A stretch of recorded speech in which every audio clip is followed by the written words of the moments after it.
Am I the jerk for choosing not to attend my child's birthday party? So I, a 33-year-old female, have been co-parenting my 10-year-old son with my ex, a 32-year-old male, for several years. We have had our ups and downs, but overall, we have managed to make it work for our son's sake. My current partner, a 35-year-old male, and I've always tried to maintain a healthy, supportive environment for our son. This year, my ex and his wife decided to throw a big pool party for our son's birthday at his wife's mother's house. They have been hosting these large parties for the past few years, and while our son enjoys them, they have become increasingly stressful for my partner and me. The details of the party are often left until the last minute. Communication is spotty, and when I do attend, I find myself spending the day catering to everyone, cleaning up and managing the logistics instead of enjoying the time with our son. Because of this, my partner and I decided to step back this year. We communicated to my ex and his wife that we would not be attending the party. We would still celebrate our son's birthday with a quiet family dinner, and maybe a sleepover with one of his friends closer to his actual birthday. Our son seemed okay with this plan when we talked to him about it. However, my ex did not take this well. He accused me of being selfish, of putting my own feelings before our son's,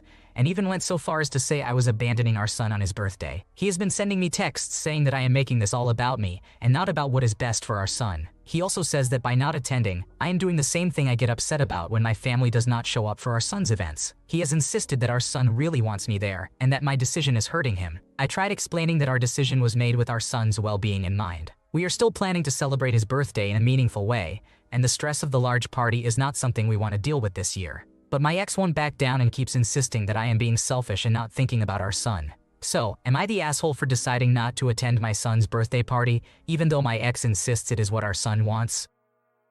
If the family always hosts these parties, there's no need to be cleaning, stressing, or managing anything. Just be a guest. Let the host handle things and enjoy the time with your son. The party might not run as smoothly without your help, but it's okay if things like cutting the cake are a bit late or the soda runs out. It doesn't have to be flawless. It's just a party and everyone will still have a good time. Am I the jerk for Googling my colleague and messaging his bandmates? I do a lot of theater here in my town, and we're producing a musical right now where I'm serving as the music director. The show opens next week, so the tension is high. I've assembled the full pit orchestra, and we've had a couple of rehearsals. One of them was a few days ago on Sunday. Our guitarist, whom I'll call Mike, was a wall. He wasn't the only one missing, but he was the only one who hadn't notified me ahead of time. This show is very guitar-focused, so Mike not being there was an obstacle to rehearsal. I've never worked with Mike before. I don't know him. He's been to one rehearsal and he's really good. He's a college student in town, and we've communicated entirely through Facebook Messenger. I messaged, "Are you coming?" in rehearsal. There was no response and no read receipt, just a delivered message. On Monday, it was the same thing, no read receipt. I texted a colleague who went to school with Mike to see if I could get his number. He sent me what he thought was Mike's number.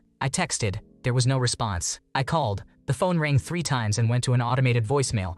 "No, hey, this is Mike to tell me if I had the right number." At this point, I'm starting to worry, both from a human, is he okay? And from a selfish, do I still have a guitarist? Perspective. Keep in mind, this show is so guitar-focused that without a guitarist, we don't have an orchestra. On Tuesday, it was day 3 of not hearing from him. Still no read receipt. I'm wondering if I should be frantically searching for a replacement. Long odds of finding one this close to opening, especially since all the guitarists I knew were busy. So I googled Mike, hoping not to find out he's been in an accident or arrested or something. I found an ad from our town bulletin board promoting a gig. His band is playing in 3 weeks, and the ad listed the 4 members by name. So I found the other 3 on Facebook and messaged them, briefly explained the situation, and asked if they'd seen Mike in the last 2 days. Within 30 minutes, I received a message from Mike saying that his phone had been broken and he'd just replaced it. He didn't say why he'd missed rehearsal, but he did say that I'd crossed the line by reaching out to everyone he knows. I apologized and tried to explain myself. This was at 1 p.m. I went to bed without a response or receipt. This morning, I woke up to a message saying I've invaded his privacy and that he's pulling out of the show.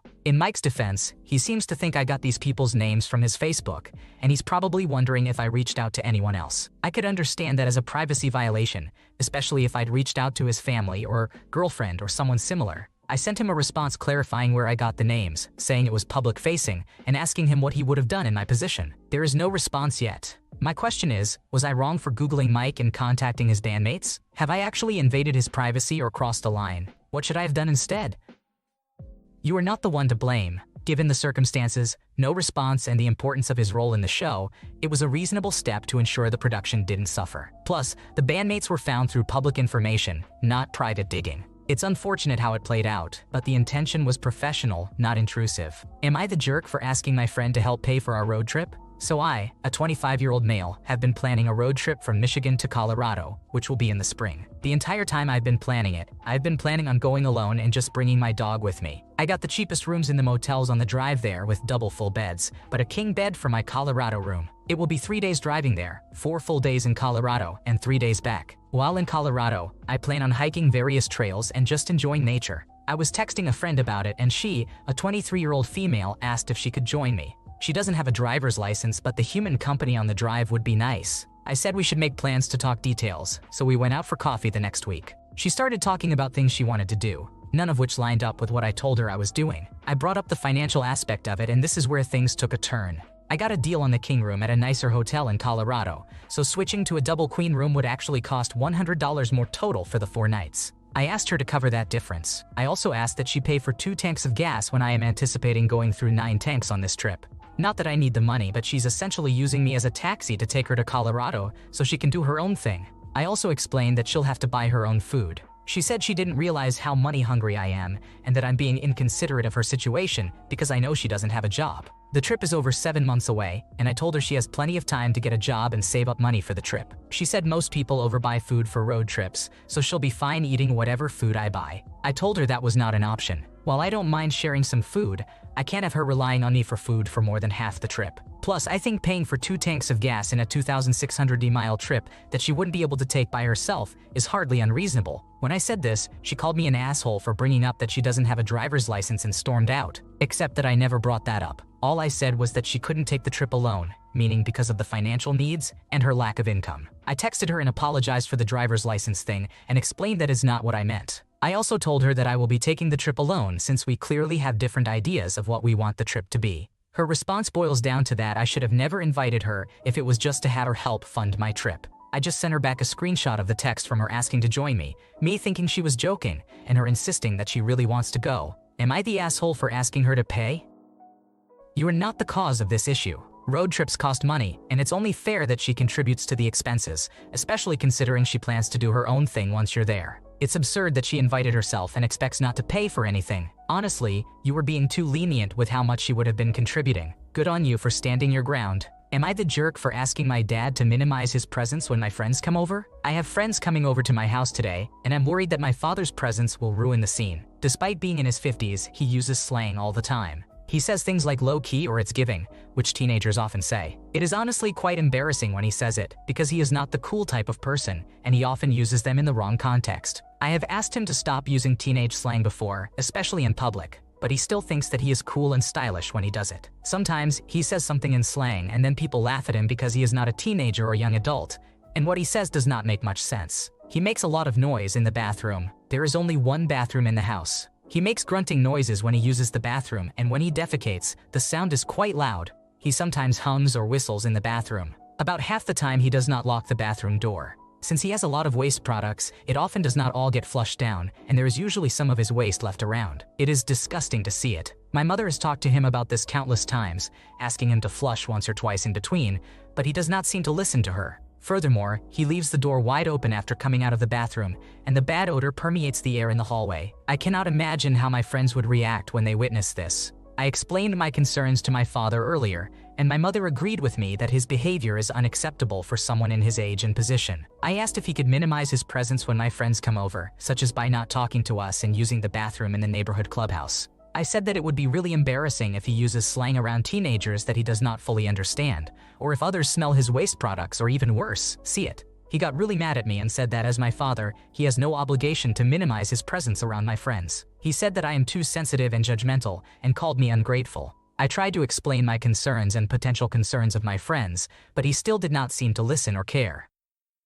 There are no jerks here, OP, but listen, you're going to have to yeet this out-of-pocket idea of expecting your father to low-key disappear when your friends are over. Everybody is embarrassed by their parents, no cap. And so what if he uses the same slang as your friends? It's nothing to get your eyebrows off fleek about. Like, this post could have been written by every teenager in the history of ever. Am I the jerk for asking my spouse to buy a house in our name instead of their parents' name? Hi everyone, I'm struggling with a situation involving my husband and his plans to buy a house, and I could use some outside perspectives. I'm wondering if I'm being unreasonable or if my concerns are valid. Here's the context. My husband and I both work and earn a decent income, but the cost of living in our current city is high. We're currently paying over 40,000 rupees a month for a 2-bedroom flat. Meanwhile, his parents live in a different town with much lower rent. My husband wants to buy his first house, but he wants to purchase it in his hometown, in his mother's name rather than ours. He intends for this house to eventually become our retirement home.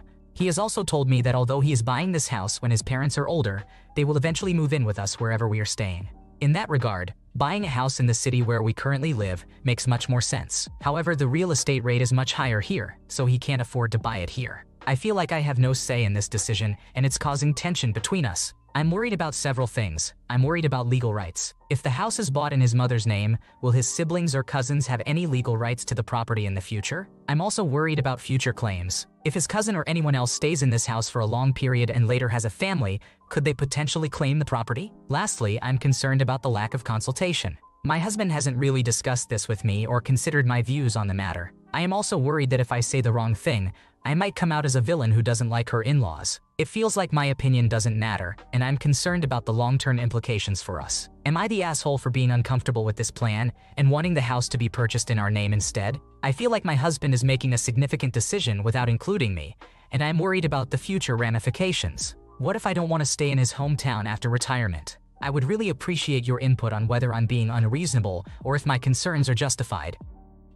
You did the right thing. You mentioned that your husband wants to buy his first house instead of our first house. If even 1 rupee of your money is used to buy this house, your name must be on it. Talk about red flags, waving. Consult a good lawyer and find out what your rights are. Am I the jerk for not telling my sister that I ran into her ex-husband?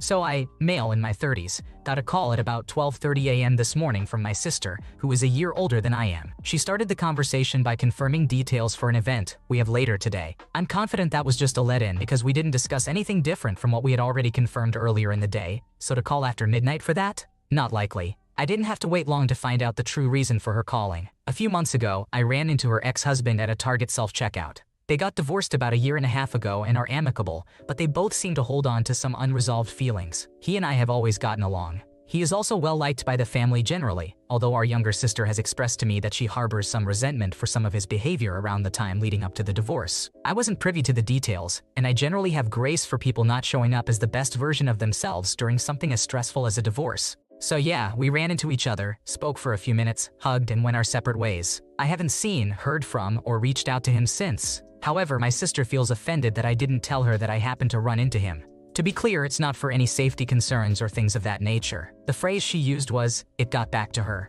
I guess he mentioned it to a mutual friend of theirs at some point, and it recently got mentioned to her. She feels offended and thinks it should have been obvious to me that I should mention something like that to her. She is disappointed that she had to hear it from someone else. Meanwhile, I'm doing my best to be empathetic, but I'm like, WTF? I didn't think such a random occurrence warranted me notifying her. If anything, I can see she's had some highs and lows in the aftermath of it all, so I was probably less inclined to even bring it up. If you were trying to get over someone, me bringing them up for an unimportant, trivial reason seems like it could potentially be triggering. As it is, I don't need all of her requests to make sense to me. If my sister wants me to do that for her, it's no problem at all, regardless of if it makes sense in my mind. But I had to exit our phone conversation rather abruptly to avoid it devolving into an argument because I felt like I was being chastised for something I had no awareness of. I don't think my actions or non-actions were unreasonable or problematic. She's of the opinion that I should have known to alert her of any interactions I have with either of her ex-husbands. I've never been married, but if the shoe were on the other foot, I can't imagine myself caring that much if at all. Am I missing something here?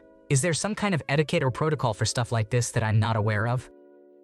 I think you are not in the wrong here. Your sister is being a bit ridiculous. It was just a chance meeting. If she has issues about you living in the same area and running into her ex, she probably has some unresolved feelings about the divorce. It's not worth fighting over.